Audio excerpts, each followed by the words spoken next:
Hi friends, welcome to RK tutorial. Friends, SI constable online classes సిరీస్లో భాగంగా ఈరోజు భారత ఆర్థిక వ్యవస్థ ఇండియన్ ఎకానమీ టాపిక్ పైన క్లాస్ నెంబర్ 30ని డిస్కస్ చేసుకోబోతున్నాం. ఫ్రెండ్స్, వీటికి సంబంధించిన పీడిఎఫ్స్ మీకు ఫ్రీగా మా యొక్క వెబ్సైట్లో అవైలబుల్గా ఉంటున్నాయి. వాటి లింక్స్ డిస్క్రిప్షన్లో ప్రొవైడ్ చేశాను. ఫ్రీగా డౌన్లోడ్ చేసుకొని ప్రాక్టీస్ చేసుకోండి. సో ఫ్రెండ్స్, క్లాస్లోకి వెళ్దాం. ఫ్రెండ్స్, లాస్ట్ క్లాస్ యొక్క కంటిన్యూషన్ మీకు ఈ క్లాస్లో అందిస్తున్నాను. పంటల తీరు అనగా ఏంటి? ఆన్సర్: ఒక నిర్దిష్ట సమయంలో వివిధ ప్రాంతాలలోనున్న వివిధ పంటలు, వీటినే పంటల తీరు అని పిలుస్తారు. ఒక నిర్దిష్ట సమయంలో వివిధ ప్రాంతాలలోనున్న వివిధ పంటలనే పంటల తీరు అంటారు. ఇంగ్లీష్లో proportion of area under different crops at a given point of time. Next, agro climatic planning కింద దేశాన్ని ఎన్ని ప్రాంతాలుగా విభజించారు? ఆన్సర్: 15 ప్రాంతాలుగా. నెక్స్ట్, ఆగ్రో క్లైమేటిక్ ప్లానింగ్ ప్రాంతాలను ఏ ప్రాతిపదికన ఏర్పాటు చేస్తారు? ఆన్సర్: వర్షపాతము, ఉష్ణోగ్రత, నేల స్వభావము, జల వనరుల సారూప్యత ఆధారంగా. నెక్స్ట్, డేర్ అనగా ఏంటి? Answer: department of agricultural research and education, వ్యవసాయ పరిశోధన మరియు విద్యాశాఖ. నెక్స్ట్, కేవీసీ అనగా ఏంటి? ఆన్సర్: కృషి విజ్ఞాన కేంద్రములనే కేవీసీ అంటారు. నెక్స్ట్, మొదటి ప్రణాళిక కాలంలో వ్యవసాయ రంగానికి నీటి పారుదలకు ఎంత శాతం కేటాయించారు? ఆన్సర్: 42%. నెక్స్ట్, జిల్లా సాంద్ర వ్యవసాయ పథకము ఐఏడిపి ఎప్పుడు ప్రారంభమైంది? ఆన్సర్: 1961 నుండి 61 ఈ సంవత్సరంలో ప్రారంభమైంది. నెక్స్ట్, ఐఏఆర్ఐ అనగా ఏంటి? Answer: Indian agriculture research institute. Next, ICAR అనగా ఏంటి? ఆన్సర్: భారతీయ వ్యవసాయ పరిశోధన మండలి. నెక్స్ట్, ప్రపంచంలోని కూరగాయల ఉత్పత్తిలో భారతదేశం వాటా ఎంత? ఆన్సర్: 12%. నెక్స్ట్, మొదటి ప్రణాళిక కాలంలో ప్రారంభించిన సమాజాభివృద్ధి పథకము ఏ రంగానికి ప్రాధాన్యతను ఇచ్చింది? ఆన్సర్: వ్యవసాయ రంగానికి. నెక్స్ట్, అంతర్జాతీయ వరి పరిశోధన సంస్థ ఎక్కడ ఉంది? ఆన్సర్: మనీలా, ఫిలిప్పీన్స్లో ఉంది. నెక్స్ట్, భూ సంస్కరణల ప్రధాన లక్ష్యం ఏంటి? ఆన్సర్: వ్యవసాయ అభివృద్ధిని ప్రోత్సహించి తద్వారా వ్యవసాయ ఉత్పత్తులను పెంచటము. నెక్స్ట్, భూ సంస్కరణల క్రింద చేపట్టే కార్యక్రమాలు ఏవి? ఆన్సర్: భూకమతాలను పటిష్టం చేయడము, సహకార పద్ధతిలో సాగు చేయటము, మధ్యవర్తులను నిషేధించటము భూ సంస్కరణల క్రింద చేపట్టేటువంటి కార్యక్రమాలు. నెక్స్ట్, భూ సంస్కరణలను విజయవంతంగా అమలుపరిస్తే ఏమి సాధించవచ్చును? ఆన్సర్: న్యాయంతో కూడిన పెరుగుదలను సాధించవచ్చు. నెక్స్ట్, భారతదేశంలో భూ సంస్కరణల అమలుకు ప్రభుత్వం చేసిన ముఖ్యమైన చట్టాలు ఏవి? ఆన్సర్: మధ్యవర్తుల తొలగింపు చట్టము, కౌలుదారీ చట్టాలు. నెక్స్ట్, మధ్యవర్తుల తొలగింపు చట్టాన్ని మొట్టమొదట చేసిన రాష్ట్రము ఏది? ఆన్సర్: మద్రాసు, 1948. నెక్స్ట్, దేశం మొత్తంలో మధ్యవర్తుల తొలగింపు ఎప్పటికీ పూర్తయింది? ఆన్సర్: 1960 నాటికి. నెక్స్ట్, భారత ప్రభుత్వం ఏ ఉద్దేశాలతో కౌలు సంస్కరణల చట్టాలను చేసింది? ఆన్సర్: కౌలుదారులకు నిర్ణీత కాలం వరకు కౌలుకు భూమి లభించేలా చూడటము, కౌలుకు సంబంధించిన బాటకము న్యాయమైన స్థాయిలో ఉండేటట్లు చూడటము, కొన్ని సందర్భాలలో కౌలుదారులకు భూమి యాజమాన్య హక్కులను లభింపజేసేలా చూడటము. నెక్స్ట్, ఏ పంచవర్ష ప్రణాళికలో కౌలు సంస్కరణల గురించి మొట్టమొదటిసారిగా ప్రభుత్వం తన విధానాన్ని ప్రకటించింది? ఆన్సర్: మొదటి పంచవర్ష ప్రణాళిక. నెక్స్ట్, ఏ పంచవర్ష ప్రణాళిక కాలంలో రాష్ట్ర ప్రభుత్వాలు భూపరిమితి చట్టాలను చేశాయి? ఆన్సర్: రెండవ పంచవర్ష ప్రణాళిక. నెక్స్ట్, భూ గరిష్ట పరిమితికి సంబంధించి కొత్త విధానాన్ని ఏ సంవత్సరంలో చేశారు? ఆన్సర్ 1972లో. నెక్స్ట్ 1972 భూ గరిష్ట పరిమితి చట్టం ప్రకారము భూ గరిష్ట పరిమితిని ఒక కుటుంబానికి ఎంతగా నిర్ణయించారు?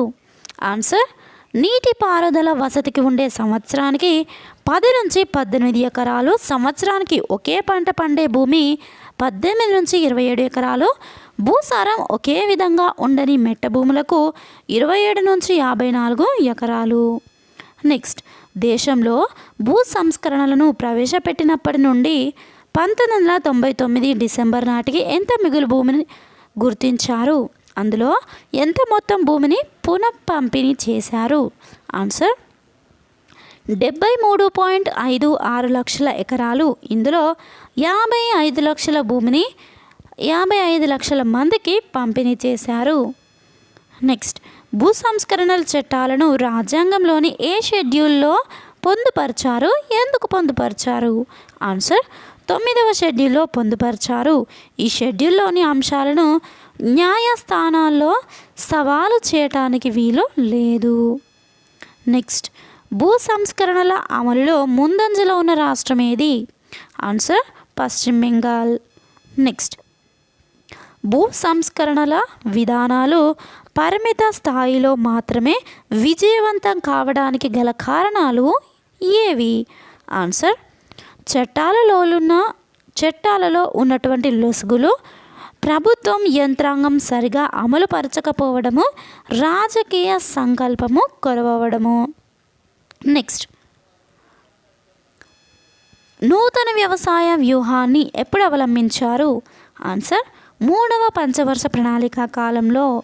నెక్స్ట్ హరిత విప్లవం ఆవశ్యకత ఎందుకు ఏర్పడింది? ఆన్సర్ పెరుగుతున్న జనాభా ఆహార అవసరాలను తీర్చడానికి, ఆహార ధాన్యాల విషయంలో ఇతర దేశాల మీద ఆధారపడకుండా స్వయం సమృద్ధిని సాధించి పౌరులందరికీ ఆహార భద్రతను కల్పించడానికి.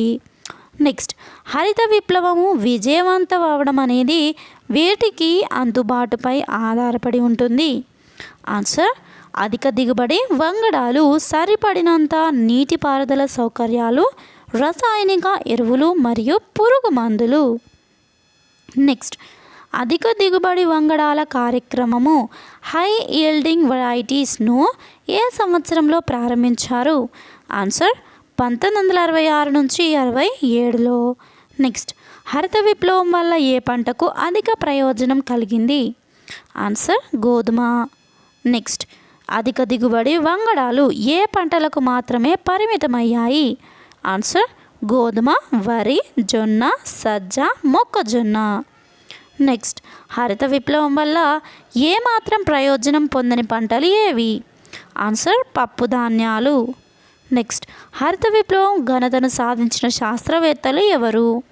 ఆన్సర్ వ్యవసాయ శాస్త్రవేత్త, నోబెల్ శాంతి బహుమతి గ్రహీత నార్మన్ బోర్లాగ్ మరియు భారతీయ శాస్త్రవేత్త ఎంఎస్ స్వామినాథన్. నెక్స్ట్ హరిత విప్లవ పితలుగా ఎవరిని పిలుస్తారు? Answer Norman Borlaug, Swaminathan, C Subramaniam. Next హరిత విప్లవం వల్ల తలెత్తిన సమస్యలు ఏవి? ఆన్సర్ 1 ప్రాంతీయ అసమానతలు. హర్యానా, పంజాబ్, పశ్చిమ ఉత్తరప్రదేశ్ రాష్ట్రాలు హరిత విప్లవం వల్ల అత్యధిక లబ్ధిని పొందగా, ఒరిస్సా, మధ్యప్రదేశ్ రాష్ట్రాలు పూర్తిగా వెనుకబడిపోయాయి. నెక్స్ట్ రెండవది ధనిక పేద వ్యత్యాసము. భూస్వాములు మరింత ధనవంతులుగా కాగా పేద రైతులు మరింత పేదలయ్యారు. నెక్స్ట్ ఆపరేషన్ ఫ్లడ్ అంటే ఏమిటి? దీని యొక్క విశిష్టత ఏమిటి? ఆన్సర్ దేశంలో పాల ఉత్పత్తిని పెంచేందుకు రూపకల్పన చేసినటువంటి పథకము. నెక్స్ట్ ఇది ప్రపంచంలోనే అతిపెద్ద సమీకృత పాడి పరిశ్రమ అభివృద్ధి కార్యక్రమము, integrated dairy development programme. Next operation flood పాల వెల్లువ కార్యక్రమాన్ని ఎవరు ఏ సంవత్సరంలో ప్రారంభించారు? ఆన్సర్ జాతీయ పాడి పారిశ్రామిక అభివృద్ధి సంస్థ, national dairy development board, NDDB.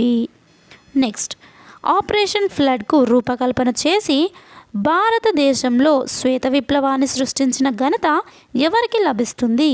Answer doctor Verghese Kurien.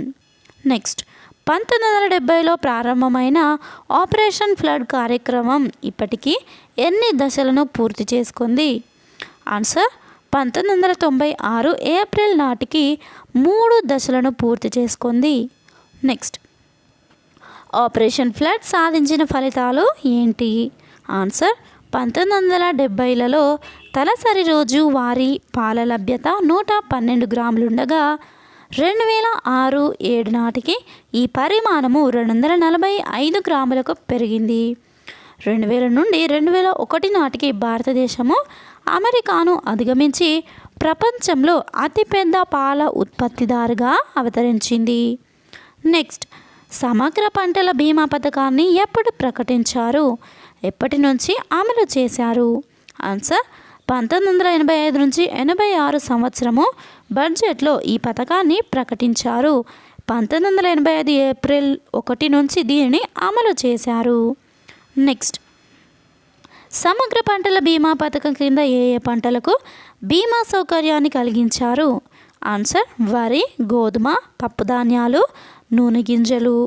Next సమగ్ర పంటల బీమా పథకం క్రింద ఎంత మొత్తానికి బీమా సౌకర్యం కల్పిస్తారు? ఆన్సర్ ఆయా పంటలు పండించడానికి రైతులకు ఇచ్చిన రుణ మొత్తానికి బీమా సౌకర్యాన్ని కల్పిస్తారు. నెక్స్ట్ సమగ్ర పంటల బీమా పథకం కింద బీమా కల్పించే గరిష్ట మొత్తము ఎంత? ఆన్సర్ 10,000 రూపాయలు. నెక్స్ట్ ఈ పథకము ప్రధాన ఉద్దేశం ఏంటి? ఆన్సర్ భూ కమతాల పరిమాణంతో సంబంధం లేకుండా రైతులందరికీ బీమా సౌకర్యము కల్పించడం. నెక్స్ట్ ఈ పథకం కింద ఏ ఏ పంటలకు బీమా సౌకర్యం కల్పిస్తారు? ఆన్సర్ అన్ని రకాల ఆహార పంటలు, నూనె గింజలు, పప్పు ధాన్యాలతో సహా వాణిజ్య తోట పంటలకు కూడా బీమా సౌకర్యము వర్తిస్తుంది. నెక్స్ట్ జాతీయ వ్యవసాయ బీమా పథకాన్ని ఎవరు అమలు చేస్తున్నారు?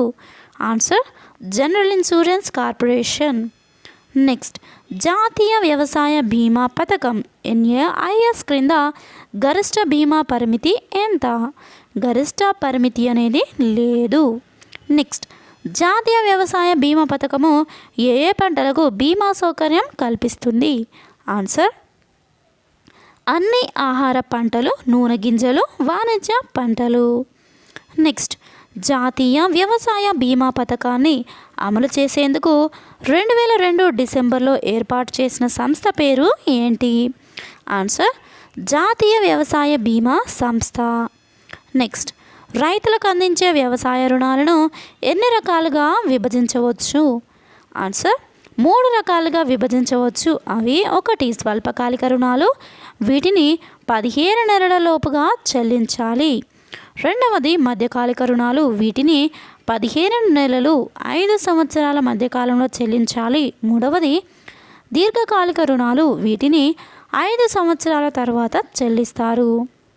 నెక్స్ట్ జాతీయ ఆహార భద్రతా మిషన్లు ఎప్పుడు ప్రారంభించారు? ఆన్సర్ 2007 ఆగస్టున. నెక్స్ట్ జాతీయ ఆహార భద్రతా మిషన్ ఏ పంటల ఉత్పాదకతను పెంచడము అధిక లక్ష్యం? ఆన్సర్ వరి, గోధుమ, పప్పు ధాన్యాలు. నెక్స్ట్ వర్ష బీమా పథకాన్ని ఏ సంవత్సరంలో ప్రారంభించారు? Answer 2005 June 2న. నెక్స్ట్ జాతీయ వ్యవసాయ నవీన దృక్పథ పథకాన్ని ప్రభుత్వం ఏ సంవత్సరంలో ప్రారంభించింది? Answer 2006 July 1న. నెక్స్ట్ 2006-7 సంవత్సరంలో దేశంలో కిసాన్ క్రెడిట్ కార్డుల జారీలో దేశంలో మొదటి స్థానంలో ఉన్న రాష్ట్రం ఏది? ఆన్సర్ ఆంధ్రప్రదేశ్. నెక్స్ట్ 2006-7 సంవత్సరంలో ప్రపంచ కొబ్బరి ఉత్పత్తిలో అగ్రస్థానంలో ఉన్న దేశం ఏది? ఆన్సర్ భారతదేశం. నెక్స్ట్ కేంద్ర ప్రభుత్వం 2008వ సంవత్సరంలో దేశవ్యాప్తంగా రైతులకు సంబంధించి ఎంత రుణాలను మాఫీ చేశారు? ఆన్సర్ 71,000 కోట్ల రూపాయలను మాఫీ చేశారు. నెక్స్ట్ మహల్వారీ పద్ధతిని ఆగ్రా, అయోధ్యలో ప్రవేశపెట్టిన వారు ఎవరు? Answer sir Mackenzie. నెక్స్ట్ 9వ పంచవర్ష ప్రణాళికలో వ్యవసాయ రంగం యొక్క వృద్ధి రేటు ఎంత? ఆన్సర్ 2.1%. నెక్స్ట్ 10వ పంచవర్ష ప్రణాళికలో వ్యవసాయ రంగం యొక్క వృద్ధి రేటు ఎంత? ఆన్సర్ 2.3%. నెక్స్ట్ జాతీయ హార్టికల్చర్ మిషన్ ఎన్ఏఎంను ఏ లక్ష్యంతో ప్రారంభించారు? ఆన్సర్ 2005 మేలో ప్రారంభించారు. దీనిని హార్టికల్చర్ విభాగంలో పరిశోధన, ఉత్పత్తి, మార్కెటింగ్ తదితర విషయాలను అభివృద్ధి చేయటం అనే లక్ష్యంతో ప్రారంభించారు. ఫ్రెండ్స్ చూసారు కదా, ఈ క్లాస్ని ఇంతటితో ముగిస్తున్నాను. దీని కంటిన్యూషన్ క్లాస్ మీకు నెక్స్ట్ పార్ట్లో అందించడం జరుగుతుంది. ఈ క్లాస్ కనుక మీకు నచ్చినట్లయితే లైక్ చేయండి, మీ ఫ్రెండ్స్ తప్పకుండా షేర్ చేయండి. ఇలాంటి క్లాసెస్ కోసం డైలీ అందిస్తుంటాను కాబట్టి తప్పకుండా నా ఛానల్ని సబ్స్క్రైబ్ చేసుకొని పక్కన బెల్ ఐకాన్ని యాక్టివేట్ చేసుకోండి. Thank you friends, thanks for watching.